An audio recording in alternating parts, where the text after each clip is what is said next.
education and reform. How would you grade this president and his Secretary of Education in their efforts to raise teaching standards, to raise achievement standards, and to even demand that unions play by a different set of rules? Harold, I would give them an incomplete because it's just work in progress, but I am very, very encouraged and excited that the president has taken on a core constituency of his party, which is the teachers union, to demand greater accountability, a data-driven system, teacher effectiveness being a high priority, and both he and the secretary, I think, are deserving of high praise, which I do regularly. And you know, when there is common ground, I think all of us need to find a way to go for it and build on it, because this, after the economy gets back and after we figure out how to deal with these huge fiscal challenges we face, this to me is the long-term challenge and opportunity for our country to assure that more kids learn.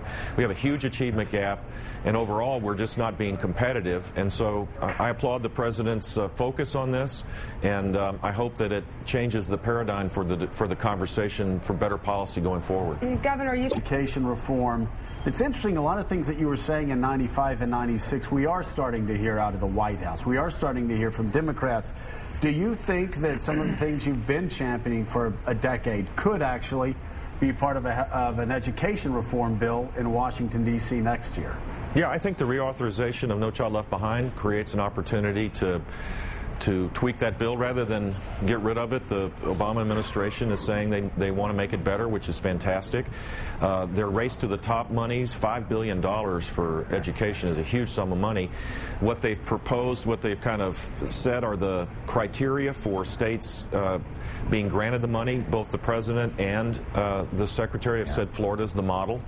So, you know, it's I think the path to greater accountability, more data, the ending of social promotion, more choices, more charter schools, a focus on teacher effectiveness and paying teachers based on student learning. All these things are part of a whole suite of reforms that are necessary to get student improvement.